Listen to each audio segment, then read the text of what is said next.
Gracias a todos y a todas por venir. Me hace de verdad que especial ilusión, bueno, y gracias por supuesto al Círculo de Bellas Artes también por acoger este ciclo. Me hace especial ilusión presentarlo y querría como dedicar primero unas palabras a la concepción de por qué hicimos esto, por qué se nos ocurrió montar este ciclo y en qué lugar también estamos ahora, ¿no? Porque es un tanto diferente quizás como al momento en la concepción de todo esto, pero bueno, teníamos interés en traer a un público y digamos dedicarle a un autor que nos parecía que había sido pues que había tenido las mejores aportaciones o las más interesantes a diferentes temas que ahora irán saliendo, a dedicarle pues el suficiente espacio y tiempo y traer pues, a los mejores especialistas de nuestro panorama como creíamos que se merecía.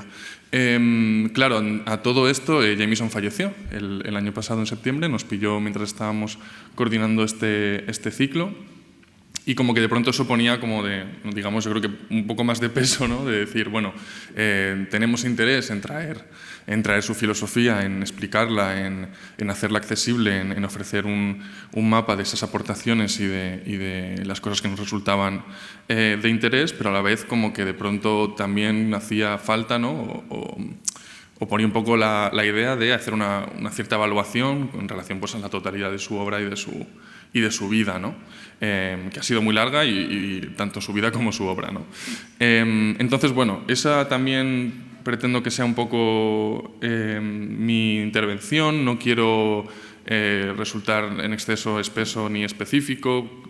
Voy a intentar, en la medida de lo posible, y si peco de superficial, pues ya vendrán otros ponentes para entrar mucho más en detalle en otros aspectos, pero mi interés aquí era ofrecer quizás como una panorámica lo más condensada posible pues de quién es Jameson y por qué tiene interés su filosofía en la actualidad. Por ello, pues haré un breve repaso.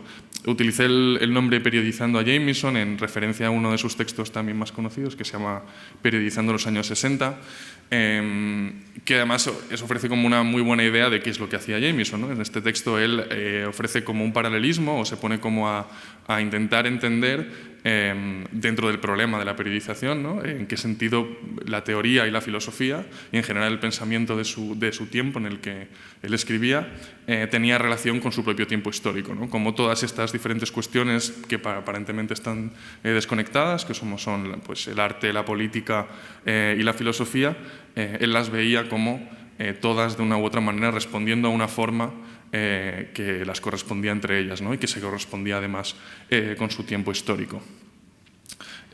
Por ello, pues eso, también me gustaría intentar pensar también cuál es la forma de Jameson, ¿no? En plan de cuál es su tiempo histórico, cuáles serán sus influencias, cuáles serán los parámetros en los que se medía, para también entender si tanto interés tienen sus aportaciones, que como creo que las tiene. Yo voy a entrar fundamentalmente en dos. Una es la cartografía cognitiva y otra es quizás un desarrollo posterior de esta teoría, que es pues la obra magna de Jameson, ¿no? El posmodernismo o la lógica cultural del capitalismo tardío.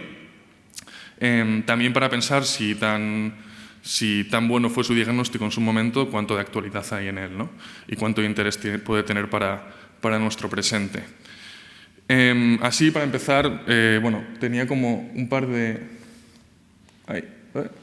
diapositivas que son un poco de bombardeo de información. No, está bien, no necesito tampoco.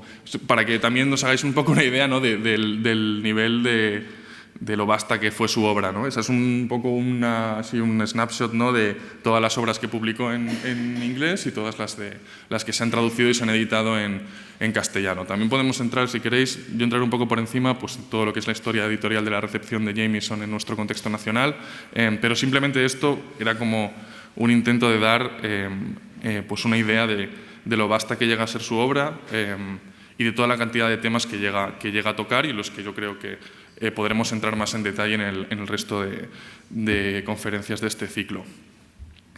La otra sobrecarga era un poco esta, de todos estos señores, así en blanco y negro, que tampoco hace falta acordarse de todos ellos, pero que me parecía que ofrecen como un buen mapa de los pensadores con los que él se mide y con los que él tiene una influencia o incluso como un diálogo a veces pues controvertido, ¿no? Los más importantes y los que él se mide constantemente son los primeros, ¿no? Son Hegel y Marx. Jameson pertenece un poco, ¿no?, a esta tradición o a este interés por revitalizar el hegelianismo dentro de la filosofía marxista. Evidentemente su recuperación del método dialéctico y, por supuesto, pues, la importancia del desenvolvimiento histórico para entender el arte, la crítica, la teoría. Por supuesto, esto en Hegel tiene un cariz idealista, ¿no? Hegel al final está hablando de cómo la razón y la realidad tienen una compertenencia, ¿no?, en ese desenvolvimiento histórico, y Marx, pues conocidamente, lo que viene a proponer, o lo que también vienen a proponer un poco los intérpretes, por así decir, más hegelianos de Marx, es darle la vuelta, ¿no?, darle la vuelta materialista a esta concepción de la historia, y no entenderlo como un simple desenvolvimiento de la autoconciencia y de la razón, sino del proceso de los procesos materiales de los seres humanos, ¿no? El tercero que está ahí es Lukács, también otro de esos marxistas hegelianos, que también ahora, cuando vaya hablando de otras cosas, podremos ver, ¿no?, hasta qué punto se toca y en qué puntos Jameson tiene interés. Jameson hace una recuperación interesante de Lukács en un momento en el cual probablemente era una figura más denostada o de menor interés, o que había perdido cierto interés dentro del propio marxismo occidental. Pero bueno, me interesa mucho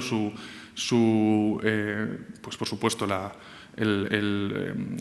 historia y conciencia de clase, ¿no?, la gran obra de Lukács, y ya entraré un poquito más adelante, ¿no?, cuando hable de las cartografías cognitivas, en esta relación entre conciencia de clase y desenvolvimiento histórico.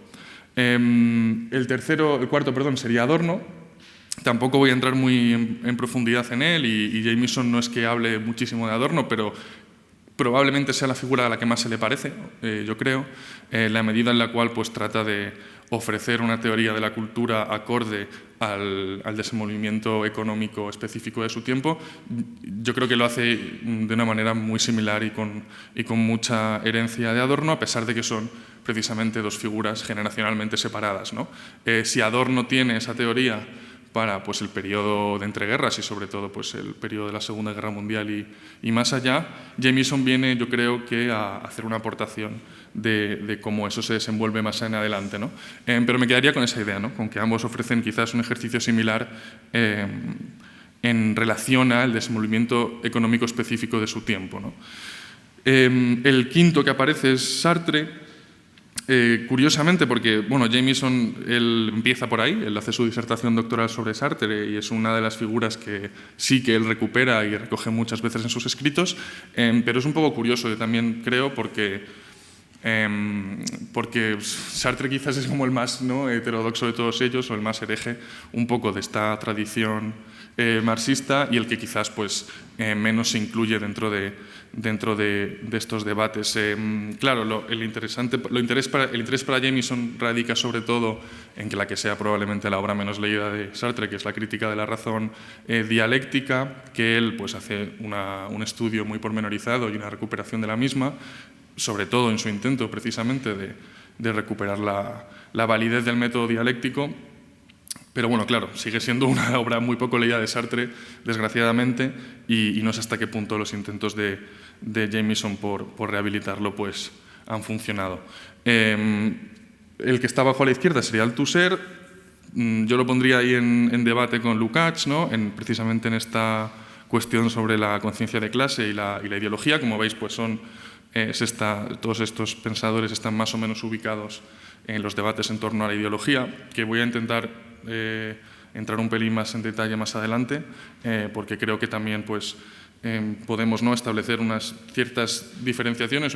Es interesante, ¿no?, también comparar qué en concreto decía Marx sobre ideología y hasta qué punto estos autores aportan o sustraen de su análisis. Pero bueno, Althusser quizás también es el más controvertido en relación a Hegel, ¿no? Es un estructuralista, tiene interés también a la hora cuando yo hable de las cartografías cognitivas, pero yo creo que está ahí un poco como en oposición a esa idea del desenvolvimiento en la historia de la razón y de la cultura, ¿no? Los dos siguientes señores también tienen mucho interés para Jameson, pero son quizás Mendel es el único economista de todos ellos, ¿no? Ernest Mendel, el de las el de las gafas.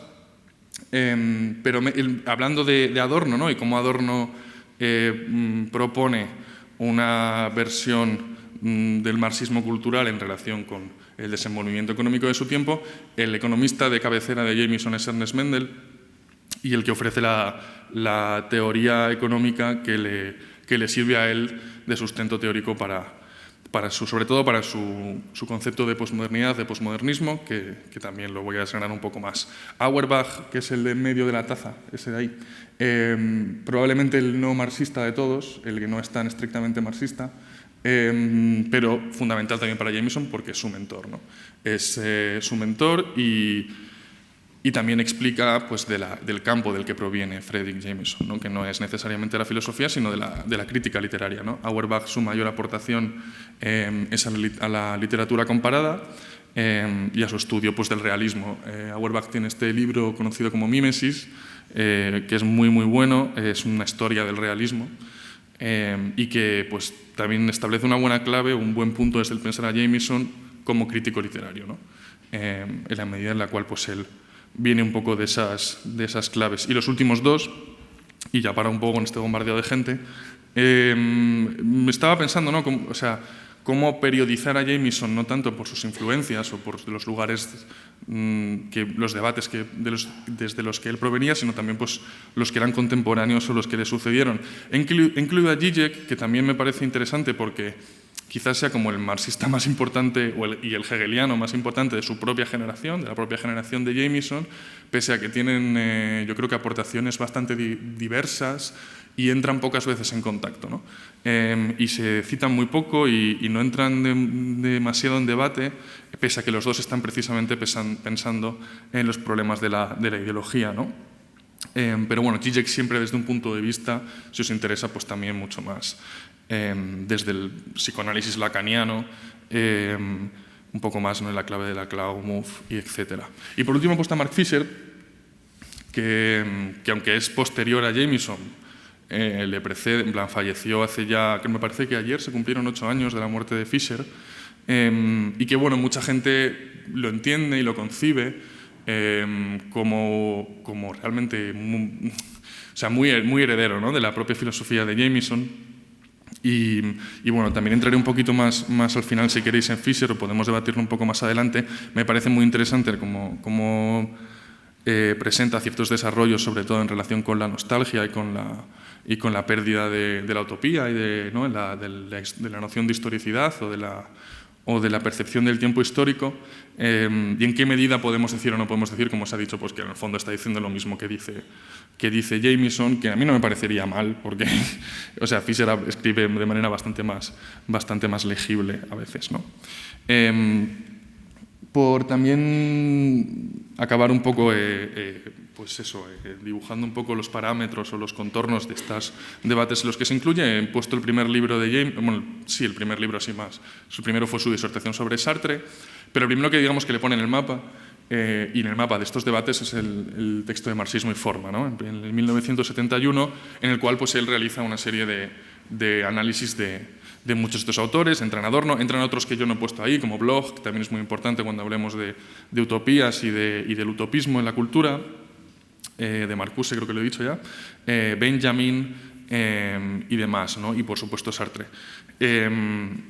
Y bueno, por decir algunas claves de Marxismo y Forma, que le hacen pues, un texto muy interesante para ahora del estudio del marxismo occidental en nuestro tiempo.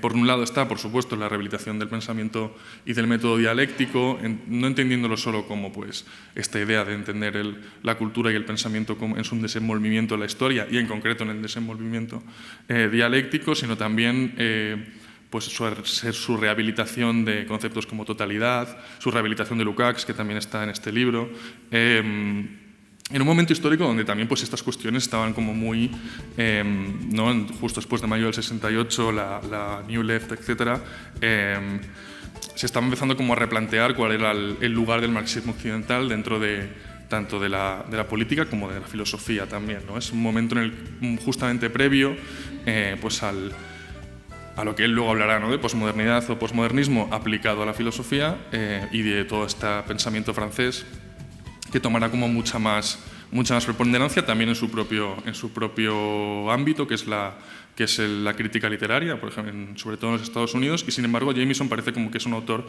que constantemente está fuera de esos procesos históricos, ¿no? de ese desarrollo de la filosofía de su momento. Y por eso también he traído el libro de Perry Anderson del 76, Las consideraciones sobre marxismo occidental, quizás pues uno de los textos elementales en torno a las discusiones del marxismo occidental, porque me parece también como que explica, que pone también en tensión muchas del lugar de Jameson dentro de estos debates. Y por resumir muchísimo la tesis de Perry Anderson, que realmente es un historiador, lo que Anderson se viene a plantear es cuál es el desarrollo del marxismo en Occidente justo después de la revolución bolchevique y posteriormente de la consolidación de Stalin y sobre todo de la Internacional Comunista y de todos los partidos comunistas, sobre todo en Francia, ¿no? de Occidente, como hasta cierto punto deudores o dependientes del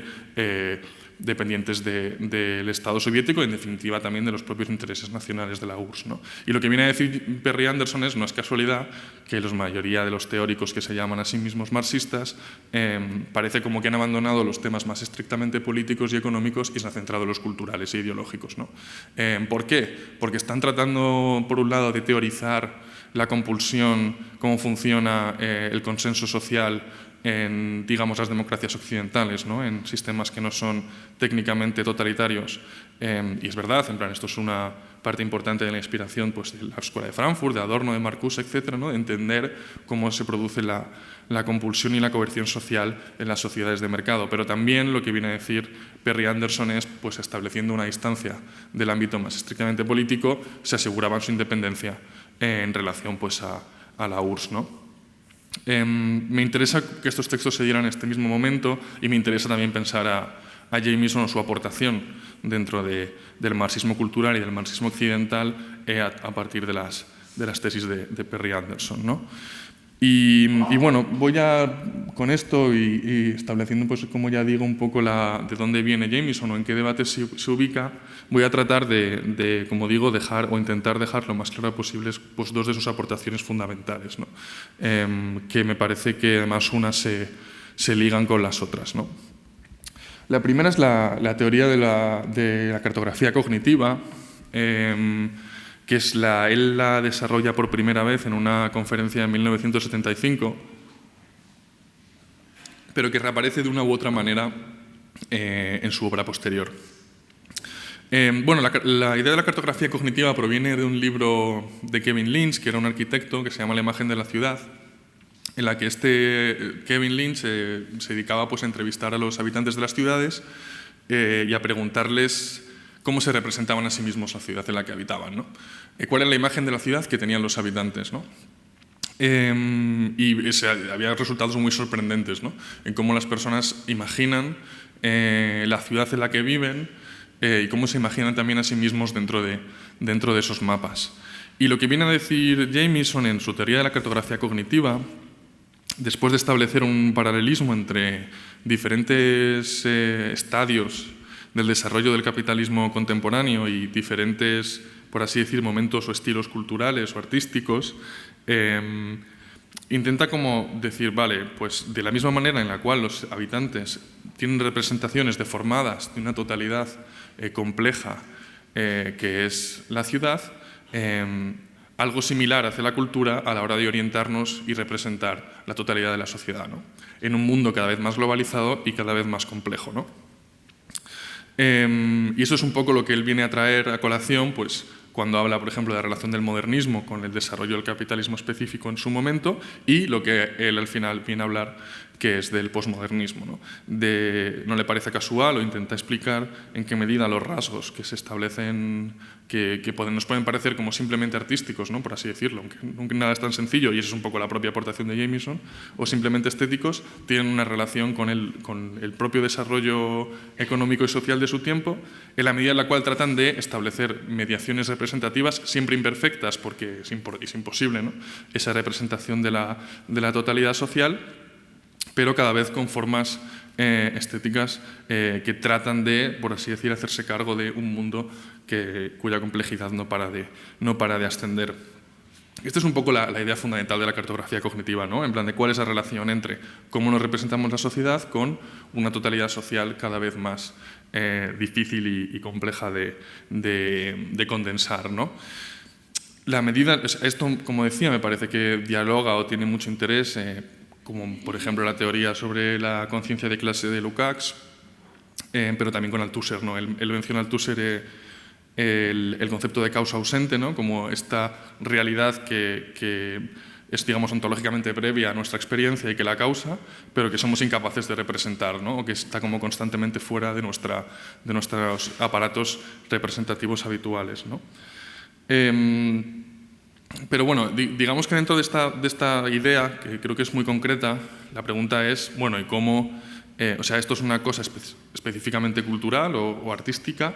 ¿O hay también aquí algo que decir en torno a la praxis política, ¿no? ¿Qué hace de un mapa cognitivo más o menos adecuado o más o menos inadecuado? Porque él sí que habla por ejemplo, de las teorías de la conspiración como mediaciones inadecuadas o paródicas de ese mundo cada vez más complejo y cada vez más difícil de aprender, pero queda, por supuesto, como la pregunta final, y bueno, ¿qué es para Jameson un mapa cognitivo más o menos adecuado, ¿no? Él da algunas pistas que creo que voy a tocar un poco más adelante, pero con esto pues me gustaría quedarme por ahora. La obra en la que luego, aunque esta obra se publica realmente después de su obra magna del posmodernismo, en la que entran más en detalle, por si os interesa este concepto en específico, en la teoría de las cartografías cognitivas, es la estética geopolítica, donde pues hace digamos que aterriza esta idea fundamentalmente en el cine. Por un lado en el cine conspirativo y en el cine como también habla de Todos los hombres del presidente, que he traído ahí los frames, del cine conspirativo de los años 70, de Alan J. Pakula y demás. Y luego pues hace algunas apreciaciones sobre cine y tercer mundo, que es la segunda parte del libro. Y hace algunos, como digo, o sea, la apreciación que hace sobre esta escena de Todos los hombres del presidente me parece como muy ilustrativa de lo que él está intentando hablar cuando habla de qué es una cartografía cognitiva, ¿no? Bueno, esta escena, si habéis visto la peli, es cuando, creo que es la escena final, no es la escena final, perdón, pero es cuando están como los investigadores, Woodward y, jolín, no me acuerdo sus nombres, bueno, los dos periodistas que destaparon Watergate, ¿no? Que de eso va más o menos la película de Todos los hombres del presidente, están ahí en la librería del Congreso como minuciosamente yendo a través como de la información, desmenuzando los pequeños datos que están como de lo que están haciendo uso para su investigación, y la cámara como que asciende, ¿no? Y dice Jameson, voy a citarle: la cámara ascendente, que empequeñece las febriles indagaciones de los dos investigadores a medida que se eleva descubriendo la fría cosmología de las galerías circulares de la sala de lectura, confirma la coincidencia momentánea entre el conocimiento como tal y el orden arquitectónico de la totalidad astronómica, y ofrece un atisbo de lo providencial como algo que organiza la historia, pero que no se puede representar en ella, ¿no? Como todo el rato, la idea es esa mediación o ese intento como de conexión entre el intento del sujeto por comprender su realidad social y la arquitectura que la representa. Esta cuestión de la arquitectura y la espacialidad, también voy a dar algunas claves ahora, pero me interesa. Es muy específica de Jameson, ¿no? Como todo el rato, y de lo que él llama posmodernismo, ¿no? Que es como esta espacialización de la imaginación política, ¿no? Y ahí viene lo de ya me estoy adelantando, ¿no? Pero la pérdida de la historicidad, ¿no? Cómo nos hemos dejado de pensar en el tiempo y cada vez como hemos espacializado mucho más nuestra representación de lo social, ¿no? Y concluye un poco más adelante con esta misma escena, ¿no? Aquello de lo que Hegel, en el proceso de realizar su inventario exhaustivo, denominó espíritu absoluto, debe identificarse mejor desde nuestra perspectiva actual como el capital mismo, cuyo estudio es ahora nuestra auténtica ontología. En efecto, el nuevo sistema mundial, el tercer estadio del capitalismo, es lo que constituye para nosotros la totalidad ausente, el Dios o naturaleza de Spinoza, el último, acaso también el único, referente, el verdadero fundamento del ser de nuestro tiempo. Solo mediante su observación, ciertamente precaria, se puede revelar de alguna forma su futuro y el nuestro, ¿no? Yo creo que, de nuevo, conectando lo que él luego reconocería que cuando él habla de mapas cognitivos estamos intentando pensar conciencia de clase, ¿no? Cómo representarnos el capitalismo y, por lo tanto, cómo representar también nuestro futuro y nuestro tiempo en un momento en el cual estamos precisamente perdiendo esa noción de historicidad. Y bueno, la cartografía cognitiva yo creo que es como el núcleo o una de las como líneas que luego pues concluirían en su probablemente aportación más conocida, que es la cuestión del posmodernismo, ¿no? Como ya he repetido varias veces en el libro de principios de los 90, que también entraré un pelín más adelante. Aquí hay como debates en plan de qué, porque posmodernidad y posmodernismo son términos como que pues están como en boca de todos, ¿no? Tienen como muchos debates internos constantes y yo creo que también muchos equívocos, ¿no? Jameson es considerado pues uno de los filósofos, uno de los pensadores que tiene una de las aportaciones más integrales en torno a este concepto, pero tampoco creo que sea el único, ni que deba parecernos que es el único, ni que su idea deba de ser también unívoca, ¿no? Pero bueno, por hacer también apreciaciones, ¿por qué hablo de posmodernismo y no de posmodernidad? Luego está lo de la T, el post, en castellano, ¿no? Como dicen lo de las tres consonantes. Yo siempre he sido más fan de hacer el sin la T, pero también hay bastante debate con esto, poco interesante por otro lado. Pero bueno, ¿por qué posmodernismo y no posmodernidad, ¿no? ¿Qué es la posmodernidad? Es la posmodernidad, como parece un poco la acepción popular, una era histórica, lo que viene después de la modernidad. ¿O es lo posmoderno simplemente un rasgo, una estética, un movimiento artístico, ¿no? Como se puede comprender dentro, por ejemplo, de la literatura o de la arquitectura, en la cual también entraré? Pues lo interesante de Jameson es que para él, aunque él viene primero de esos debates en torno a lo posmoderno como no lo posterior a la modernidad, sino lo posterior al modernismo, de ahí viene lo del posmodernismo, es decir, no lo que viene después de la modernidad entendida como la era histórica en la cual pues, podemos encuadrar ilustración, revolución industrial, etcétera, etcétera, ¿no? Lo que venga después del medievo, sino como lo que viene después del modernismo, como movimiento artístico que epitomiza un poco ese propio impulso moderno, ¿no? Pero lo que viene, pues él digamos que proviene un poco de ese debate, ¿no? La cuestión del posmodernismo, y además, bueno, aquí tenéis o sea, viene de esa idea de lo posmoderno como posterior al modernismo en tanto que movimiento artístico, pero lo que él acaba considerando, lo que precisamente es el subtítulo de su obra, es la lógica cultural del capitalismo tardío. Es decir, algo un poco más allá que lo meramente que lo que podamos acotar como un movimiento específico de uno u otro arte, ¿no? Por condensarlo, ¿qué es la lógica cultural del capitalismo avanzado, ¿no? Un concepto que él trae de Mendel, que hablábamos antes, ¿no? Lo que él viene a decir, lo que Jameson yo creo que trata de expresar en esta obra es lo que comúnmente asumimos como posmoderno, final de las grandes narrativas, eclectismo, superficialidad, kitsch, ironía, ¿no? En plan de todos estos términos que vemos asociados a este concepto, son la lógica cultural, o sea, son los elementos, las claves que facilitan, en definitiva, el movimiento de las mercancías y la acumulación de capital, ¿no? En la medida en la cual es un marxista y considera que todo, en definitiva, se reduce al desenvolvimiento del modo de producción capitalista, el posmodernismo simplemente es, por así decir, como el correlato cultural de ese movimiento histórico.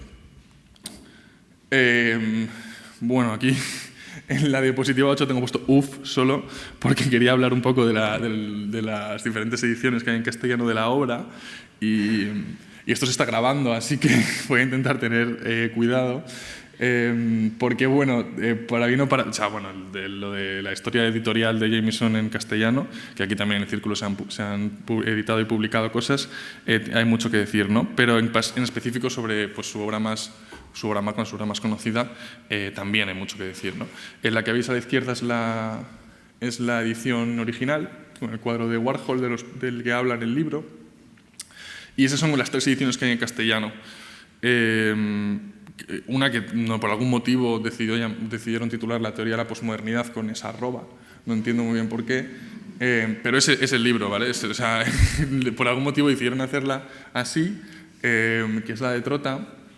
La tercera, que es la de La Marca, que es una editorial argentina, que son 3 volúmenes y yo honestamente la traducción no me encanta.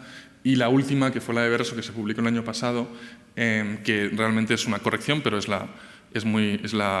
basa en la traducción de la edición argentina. Bueno, por si os interesa también entender dónde encontrar esta obra, porque es confuso, ¿no? Y luego hay otra que todavía es más confuso todavía, porque como en tanto que el libro se basa en una serie de conferencias, existe la edición de esa serie de conferencias traducida e editada en castellano en Paidós, que tiene el nombre de posmodernismo, ¿no?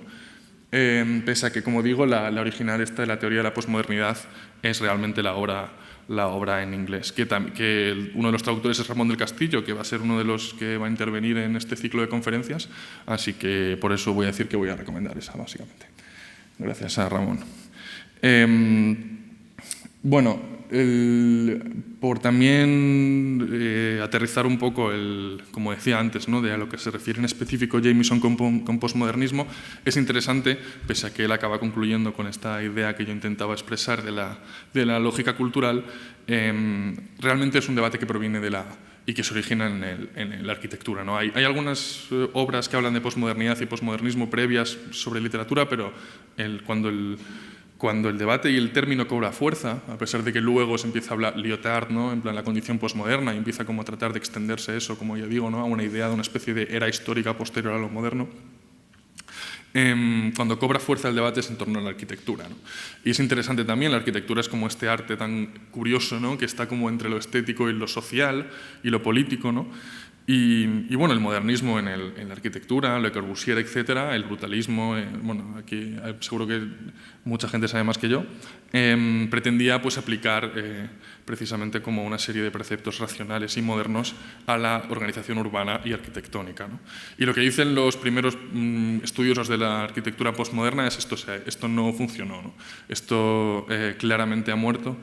Y empiezan como a aparecer las primeras propuestas. Una es la de Learning from Las Vegas, un libro bastante influyente del 72, que empieza a hablar de Las Vegas y de como todo lo delirante de su arquitectura y de su urbanismo, precisamente desde un tono como más pues, apologético, ¿no? Pero el que me interesa es el de Jenks, el del lenguaje de la arquitectura postmoderna, porque tiene un párrafo que os voy a leer que también se suele, ¿no?, como traer muchas veces a colación en este tema, ¿no? Voy a leer un poco cómo empieza el libro de Jenks, porque empieza como de manera muy visual, ¿no? Y dice algo así. Afortunadamente podemos situar con precisión temporal la muerte de la arquitectura moderna. Al contrario que las personas cuya defunción legal depende de una compleja atribución de competencias entre impulsos cerebrales y pulsaciones cardíacas, como diciendo, una persona es raro, no sabemos cuándo una persona está muerta o no, pero la arquitectura moderna sí, ¿no? Se extinguió de golpe y con una sonora explosión, que es lo que veis atrás, ¿no? Dice, la arquitectura moderna murió en San Luis, Missouri, el 15 de julio de 1972 a las 3:32 de la tarde, más o menos, cuando varios bloques del infame proyecto Pruitt y Go, que es el que veis ahí en la foto, se les dio el tiro de gracia con dinamita. Previamente habían sido objeto de vandalismo, mutilación y defecación por parte de sus habitantes. Este complejo urbanístico de los años 50, bajo los preceptos de la arquitectura y el urbanismo moderno, había resultado un fracaso, ¿no? Había tratado de aplicar precisamente la racionalidad al ordenamiento de la vida de los seres humanos, pero se había demostrado incapaz de conseguir sus objetivos, ¿no? Y había sido, pues, había incluso como reificado todavía más, ¿no?, y condensado todavía más la miseria y la pobreza de sus habitantes. También hay algunos bueno, no quiero como irme por las ramas, ¿no?, pero algunos ejemplos interesantes en nuestro panorama nacional sobre estos intentos, ¿no?, de hacer de la arquitectura como un poco la alquimia social para el progreso y su fracaso, ¿no? Y es ahí cuando empiezan, por así decir, pues los primeros debates en torno al posmodernismo, la posmodernidad en la arquitectura, ¿no? Y voy a traer también un par de citas de Jameson del principio del posmodernismo para que entendamos de cómo recoge él estos debates y cómo los traslada a su problema general, que es un poco el que estoy tratando de expresar, el que estoy tratando como de repasar todo el rato, que es la cuestión de la relación de la cultura y del movimiento, en definitiva, de la cultura y de las artes al interior de su momento específico, el desenvolvimiento del capitalismo, que, como decía al principio de la conferencia, mi interés no es solo entender hasta qué punto es elemental la obra de Jameson para entender este tiempo específico, sino también preguntarnos en qué medida sus aportaciones tienen validez hoy o no, ¿no? En qué medida lo que él está expresando o lo que él está hablando de este fracaso, de esta descomposición que se da en los 70, 80, 90, cuando él publica su libro, tiene algo que apelarnos a nuestro presente. Y hago un par de citas que me parecen buenas para ilustrar lo que Jameson está intentando decir, ¿no? Dice, todo lo que resulta significativo en relación con la desaparición de las grandes narrativas debe a su vez ser expresada en forma de narrativa, ¿no? Las ya existentes replican en sí mismas una mímesis de su propio título, en el sentido que resultan parasitarias de otros sistemas, ¿no? Esta idea del fin de las grandes narrativas, ¿no? De la posmodernidad como el fin del comunismo, del fascismo, de la religión, etcétera, como intentos de sistematizar una visión de la sociedad. Y lo que él viene a decir es, esta supuesta descomposición de todas las narrativas es en sí misma una narrativa, ¿no? Y todas ellas, digamos, sus residuos, sus valores, sus actitudes inconscientemente reproducidos, devienen entonces en un valiosísimo índice del fracaso de una cultura completamente nueva en su intento por nacer. Y otra cita que un poco más adelante.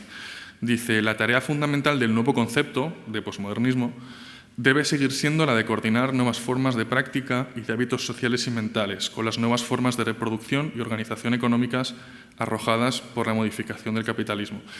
Esto iba antes, ¿no? Cuando hablaba de los mapas cognitivos, ¿no? En plan de Jameson, que está intentando hacer, aparte de un simple diagnóstico cultural, ¿no? Yo creo que está como tratando de ofrecerlo en la medida en la cual, como él dice, puedan alumbrar nuevos hábitos sociales, nuevos hábitos mentales, nuevas formas y nuevas praxis de cómo habitar en un escenario pues enteramente nuevo, ¿no?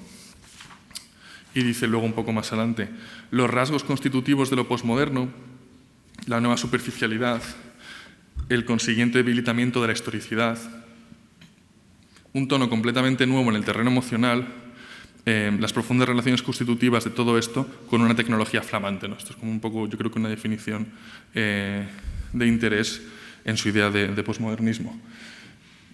Volviendo a la arquitectura y hablando pues quizás de las dos, o sea, porque el libro es un poco, bueno, Jameson en general es un poco, él sí que se va por las ramas, la verdad, y realmente como trae a colación constantemente diferentes análisis que él va haciendo, ¿no?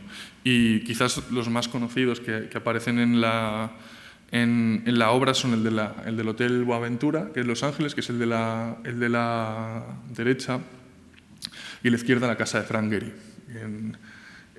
Y bueno, él habla de ese sentido de desorientación, habla de entrar en el hotel y como ser incapaz de uno entender dónde está, cómo de grande es, cuánta gente hay dentro, cómo se llega de un lado a otro. Un profesor mío, que también va a venir a este ciclo de conferencias, David Sánchez Usanos, esto para quien haya estado en la Universidad Autónoma de Madrid, se puede experimentar perfectamente si acude a la Facultad de Derecho, ¿vale? Que es una facultad delirante arquitectónicamente, porque no tiene, o sea, las aulas no tienen ventanas, o sea, todos los pasillos son los que están como rodeando el edificio, y luego tiene igual, ¿no? Como un interior completamente desorientador, no se sabe cómo subir a unas plantas o a otras, y luego encima está como de cara al campo, en lugar de estar de cara a la facultad, ¿no? Está como de cara a un descampado, ¿no? Bueno, pues Jameson no está como tampoco queriendo decir esto es una imagen o esto es una representación fidedigna de nuestra experiencia, sino que de una u otra forma está tratando de dialogar con esa experiencia de habitar en un mundo cada vez más complejo, cada vez más desorientador, ¿no? Donde se coordinan, pues por un lado, cuando habla de la casa de Frank Gehry, ¿no? De esa cosa tan confusa que tiene como unos cubos así metálicos y unos techos como extraños, de cómo se coordinan pues las diferentes apreciaciones de lo que él entiende que es la América de su momento, ¿no? Esa idea como flamante de tecnológica y de progreso es supuestamente la cúspide del desarrollo y del progreso humano, mientras que es una máquina de generación de miseria tanto al interior como al exterior, ¿no? Cómo se coordinan esas dos realidades aparentemente antitéticas de una manera dialéctica precisamente en el arte, ¿no? Como la mejor expresión para tratar de puentear esa brecha imaginativa, ¿no? Pero de nuevo, también pensemos un poco yo creo que el problema que plantea, ¿no? En plan de en qué medida el arte es o no es útil para pensar el tiempo histórico y si a lo mejor ha dejado de serlo, ¿no? Que es otra cosa que dice también en la estética geopolítica, ¿no? En plan de en qué medida podemos seguir representando la colectividad en un mundo pues, cada vez más global y cada vez más complejo, con las limitaciones específicas que tiene la ficción, ¿no? Que tiene que tener siempre unos parámetros narrativos concretos y unos personajes individuales y digamos, más o menos acordados como en sujetos, ¿no? Y una pregunta interesante es pensar, bueno, a lo mejor la ficción ha dejado de ser un instrumento útil. Hablaba, bueno, a lo mejor lo entro un poquito más adelante, pero no, es interesante también pensar en qué medida, pues eso, el arte puede o no puede seguir representando la totalidad social, ¿no? O sea, si hubiese como que explicar, yo creo que el problema específico de Jameson, pues sería para mí ese, ¿no? Vale. Pues voy ya acabando. No quiero extenderme muchísimo. En otra de las, quizás, además de las aportaciones que hace sobre arquitectura y demás, la cuestión de la pérdida de sentido histórico, ¿no? Que también la he un poco aludido. Claro, esta especie como de espacialización completa de la teoría, cuando habla de mapas, ¿no? Cuando habla de desarrollo urbano, cuando habla de arquitectura, y lo que en el fondo también viene a remitir es a lo que Jameson pues habla, ¿no? de la pérdida del sentido histórico. ¿Y qué es exactamente la pérdida del sentido histórico? No es algo, yo creo que tan sencillo como decir que vivimos en una época extremadamente nostálgica, o que hemos dejado de pensar en utopías o que hemos dejado de pensar que el futuro sea mejor, sino lo que yo creo que más bien quiere decir es que hemos dejado de pensar en el presente como un campo de fuerzas donde el cambio histórico todavía es posible, ¿no? Que es un poco esa idea de la impotencia reflexiva de Fisher. Ahora voy a hablar quizás un pelín de las aportaciones que puede dar Fisher en este aspecto, ¿no? Pero me interesa mucho esto, ¿no? De la pérdida del sentido histórico, no tanto como por así decir, la exageración de la nostalgia en nuestra cultura popular o la pérdida de la utopía en tanto que figura narrativa, aluden a la incapacidad de pensar el propio presente como una parte de la historia, ¿no? Y qué hacer esta cita, que realmente no pertenece a este libro. Este libro es también posterior, Arqueologías del futuro, en la cual hace precisamente pues, un análisis primero de la figura de la utopía como género histórico, ¿no? Pues las utopías del siglo XVIII, del siglo XIX, ¿no?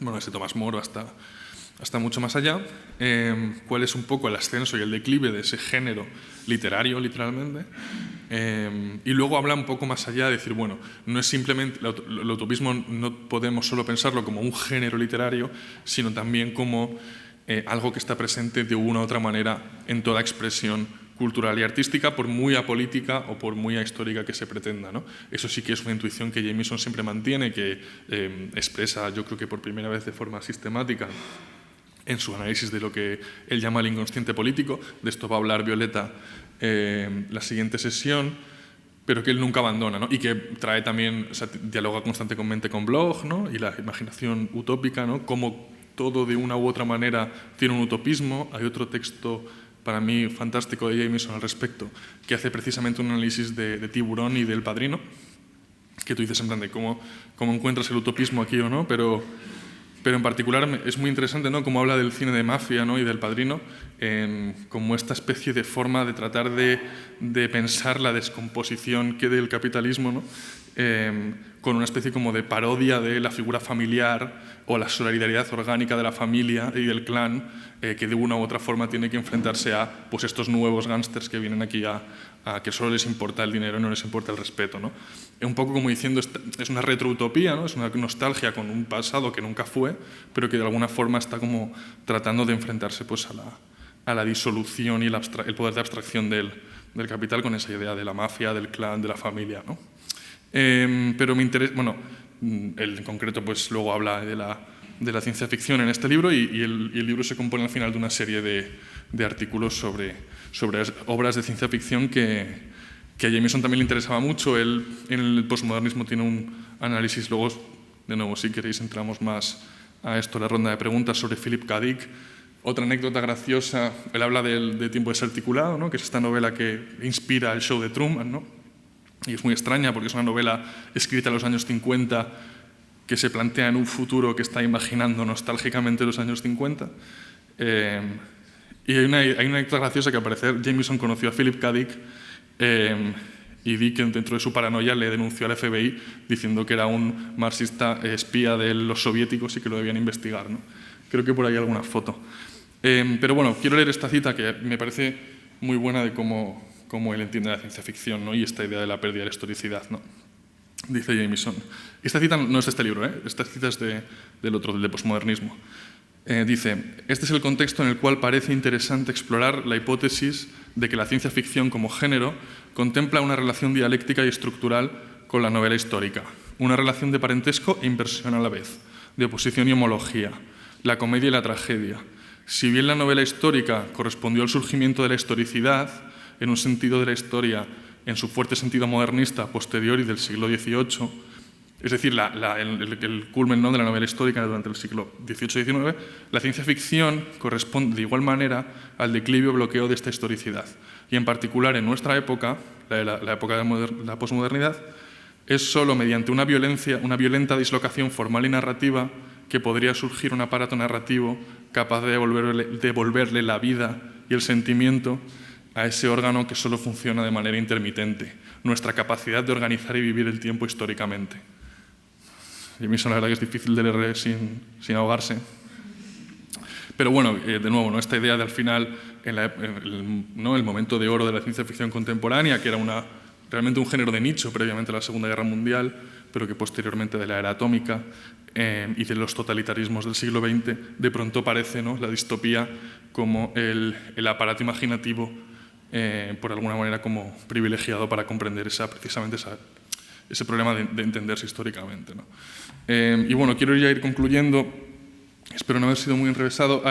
Claro, yo también hablando de esto como él habla, ¿no?, de la relación de la novela histórica con su presente histórico, tiene aportaciones muy interesantes sobre realismo y siglo XIX y sobre modernismo también, pero pensaba en algunos desarrollos o sea, cómo cerrar a Jameson, ¿no?, o cómo pensar algunos desarrollos posteriores de su obra. He traído estas dos, que son de autores posteriores a él. Una es la Cartografías del Absoluto de Alberto Toscano y Jeff Kinkel. La otra es Los fantasmas de mi vida de Mark Fisher. Y cuando lo estaba haciendo me acordaba de que existía esa foto de Toscano y de Fisher, así de jóvenes, Fisher con el pelo de emo, en el único día soleado de Warwick que debía haber. Pero bueno, me gustan mucho estas dos obras porque creo que ofrecen pues, desarrollos posteriores muy fructíferos de algunas de las cuestiones que plantea Jameson. La de Cartografías del Absoluto, evidentemente, sobre su teoría de las cartografías cognitivas, es un diálogo entre estos dos autores, Toscano y Kinkel, tratando de pensar la actualidad de esa teoría en relación pues, con muchas otras cosas, no solo con quizás las que aplica de manera más concreta a Jameson, como son pues, el cine conspirativo y la arquitectura, que también aparecen en esta obra, sino la fotografía, etc. Entonces, si os interesa eso, si os interesa la cuestión de las cartografías cognitivas, a mí me parece una obra fundamental. Y Los fantasmas de mi vida, que no es quizás la más conocida de Fisher, que se conoce más por realismo capitalista, pero que yo con el tiempo es a la que más le he cogido cariño, que son su compilación de artículos. Luego de Fisher ya se ha publicado todo lo que había por publicar, pero esta es la única obra que él digamos, en vida eligió o la coordinó de la manera que él quiso, y la cual pues, me parece también un desarrollo muy interesante de las ideas de Jameson en torno a la pérdida de la historicidad, la nostalgia como modo cultural predominante en nuestros tiempos, que también pues, es una de las cuestiones elementales de la filosofía de Fisher, que precisamente el ensayo introductorio de esta, que en el fondo es un poco a lo que, no, yo creo que la aportación más interesante, que también cita Jameson precisamente, habla, es los futuros perdidos, ¿no? En plan, cómo hemos perdido esa idea de entendernos como parte de la historia y de que algo bueno puede ocurrir después. Y ahí es cuando pues, Fisher desarrolla su concepto de jauntología como algo diferente a la nostalgia, ¿no? Algo más allá de recuperar el pasado como esta imagen idílica de añoranza y pensar en pensar la historia a contrapelo, ¿no? Pensar en aquellas promesas del modernismo, aquellas promesas utópicas del pasado que precisamente nos apelan en tanto que incompletas, ¿no? Pero como pensando también en estas cosas, hoy me venía a la mente Vivian Gornick y el fin de la novela de amor, ¿no? También me parece como interesante ponerla en diálogo con Jameson al intentar pensar, bueno, en qué sentido ciertos géneros literarios o incluso la literatura en sí, pero en concreto pues en la literatura romántica, tiene una relación concreta con una subjetividad específica y demás, ¿no? Y en qué sentido hoy en día podemos seguir pensándonos de esa manera, ¿no? Gornick viene a decir, ya no entendemos el amor como la aspiración existencial fundamental de nuestras vidas, hemos perdido esa capacidad de entendernos a partir de la novela romántica. Bueno, como diferentes líneas que creo que son de interés para traer, como decía antes, a Jameson a la actualidad. Y ya pues por acabar, quería hacer una pequeña apelación al resto de las conferencias. Yo, de nuevo, he intentado ser lo más introductorio que podía, ofreciendo aquí pues, las que me parecen a mí que son las aportaciones más interesantes de la filosofía de Jameson y las más que digamos conocidas o que han tenido más influencia, pero tengo como la enorme suerte de contar pues con un montón de expertos a nivel nacional increíbles que van a venir aquí a entrar más en concreto con algunas de sus cuestiones que os interesan, más o menos podréis pues, venirles a escuchar hablar. Por ejemplo, pues David va a hablar más de su crítica literaria, Ramón va a hablar de su crítica musical, que es la menos conocida quizás, ¿no? En plan, lo que Jameson tiene que decir sobre la música, Ramón sobre la arquitectura, Clara Ramas aportará cuestiones sobre ideología y Violeta, como os dije, pues va a venir también a hablar de su concepto de inconsciente político y qué relación tiene esto con todo lo que he dicho. Así que nada, os animo muchísimo a que vengáis. Me gustaría que abriera ahora ronda de preguntas y poder establecer un poco el diálogo. Y nada, muchas gracias por escucharme.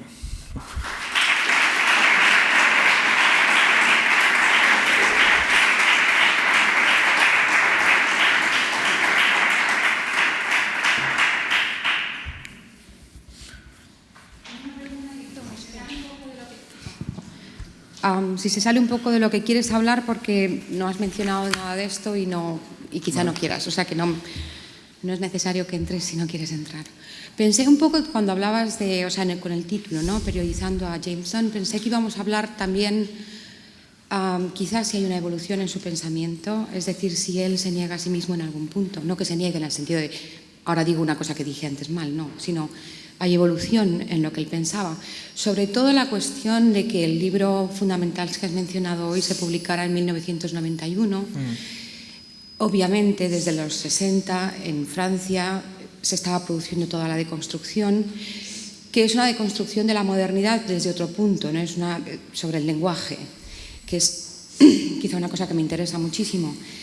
Entonces, claro, todas las menciones que has hecho a Jameson son todos en cuestión de cultural, o sea, y entonces para mí sí que ha habido, porque durante los 90 se hablaba de que estaba habiendo un cambio de paradigma, quizás en el momento no era tan obvio poder hablar del tema porque estaba ocurriendo, ¿no?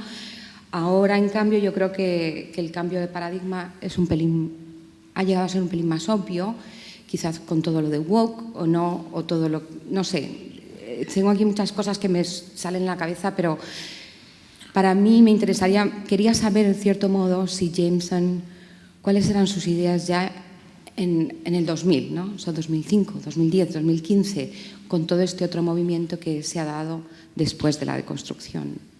No sé, si quieres o no quieres, o ya sí, esto es... lo que no sé muy bien es cuánto voy a poder aportarte, porque justo ahora se va a publicar, bueno, creo que se ha publicado en Verso, él tiene un libro de un seminario que dio sobre precisamente pensamiento francés, ¿no? Que trata a todos los autores de la deconstrucción, del postestructuralismo y demás. Jameson yo creo que siempre se pone en una... Pero yo creo que simplemente ver lo que él decía en ese momento explica bien cuál era su posición crítica con respecto a esos autores. Yo, ya digo, ¿no? Como su concepto de posmodernismo, pues eso, se diferencia, en mi opinión, pues el de deconstrucción o de las cuestiones que hablaba de posmodernidad, Lyotard, etc., ¿no? Y él diría que quizás su intuición más interesante, que a mí me parece que es como aplicable a ese tipo de teoría o desarrollo filosófico, es en qué medida también era hija de su tiempo, ¿no? Y en qué medida todos estos autores yo creo que eran deudores pues de unas, no quiero decir modas, ¿no? Pero quiero decir desarrollos específicos del tiempo histórico en el que estaban incluidos. Pero creo que también lo que yo venía a decir aquí, o lo que me parecía como interesante pensar, es en qué medida el propio Jameson lo es, ¿no? En qué medida él también es deudor y si escapa o no escapa de sus intuiciones fundamentales. Yo creo que se puede decir perfectamente que lo que hizo ya de mayor realmente él no llega como a desarrollarlo, como a establecer una teoría un diagnóstico igualmente acertado 20, 30 años después de la publicación del posmodernismo, ¿no? Creo que perfectamente podemos decir eso y encontrarlo en otros autores, que era lo que venía diciendo.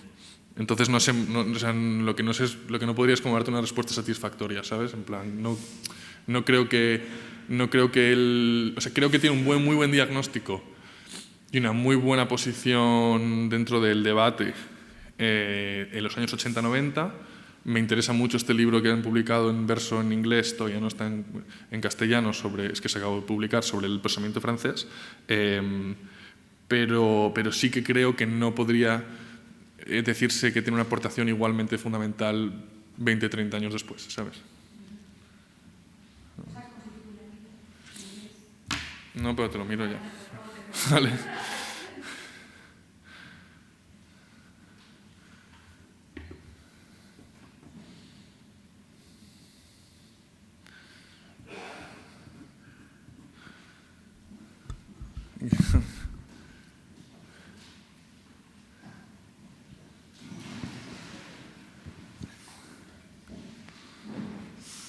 Bueno, gracias por la charla, lo primero.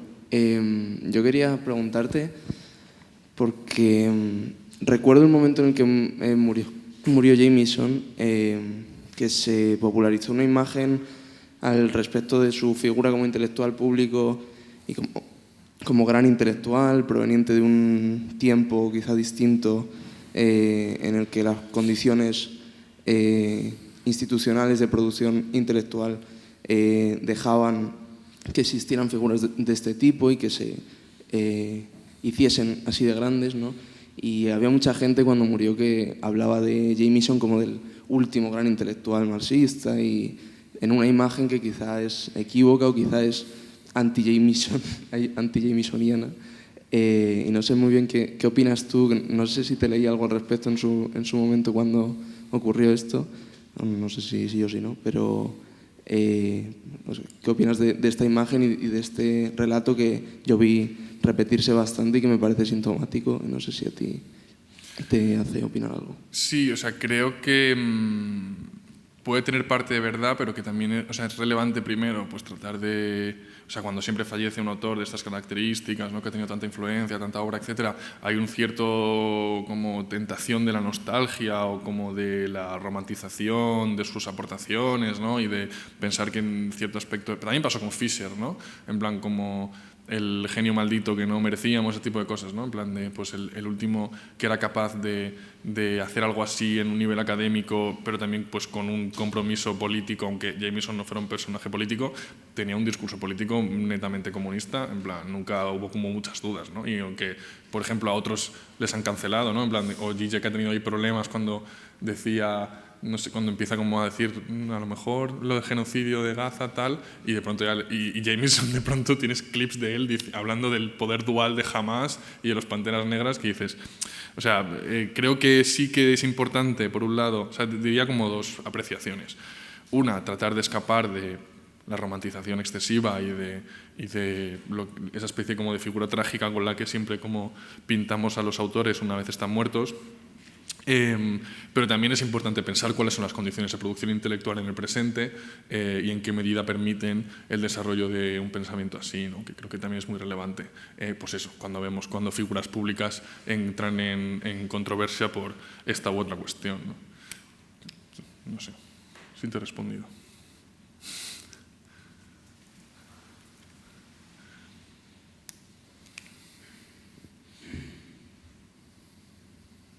¿Quieres decir algo, Carolina?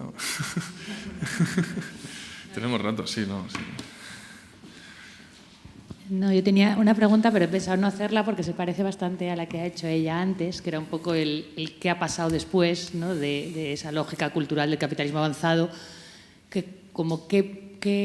pero la manera a lo mejor de plantearla un poco distinta para que puedas añadir algo que seguramente pueda ser divertido, es a lo mejor qué productos culturales o qué novedades formales culturales ves en la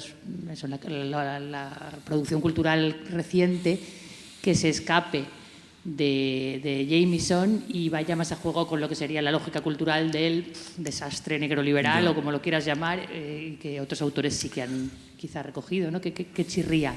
¿Qué se escapa de lo de Jameson? O sea, yo creo que lo que me interesa pensar es eso precisamente.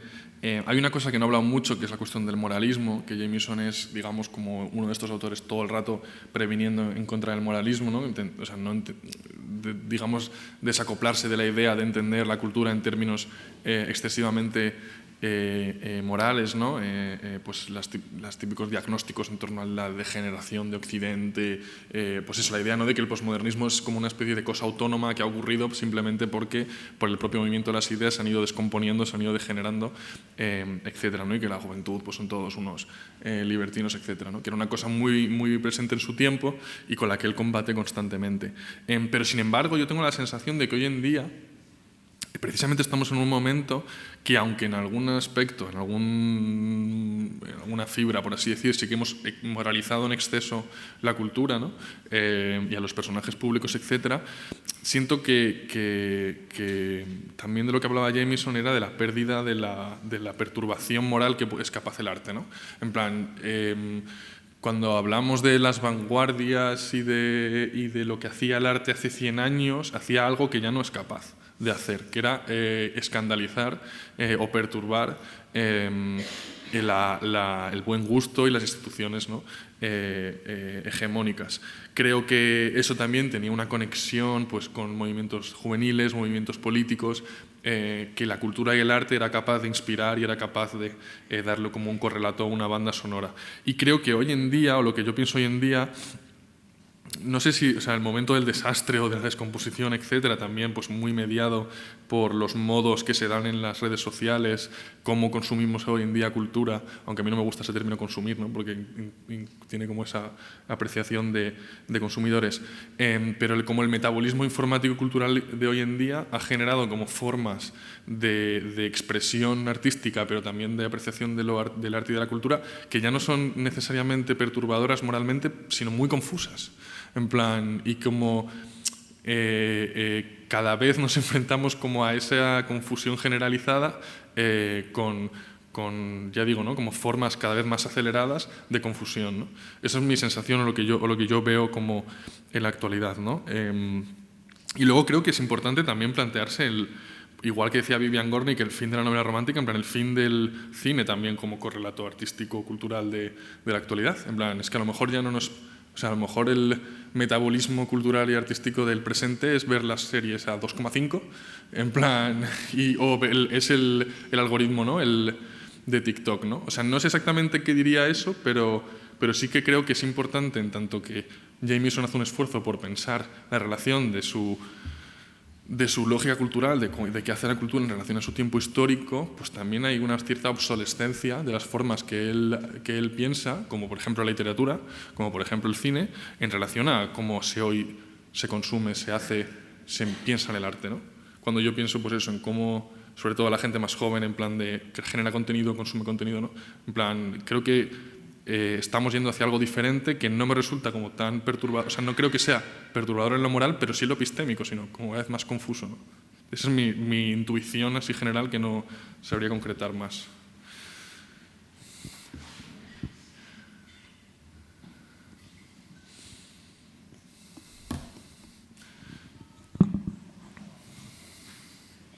Bueno, si nadie más tiene preguntas, os animo mucho a venir al resto de conferencias y pues muchísimas gracias por venir.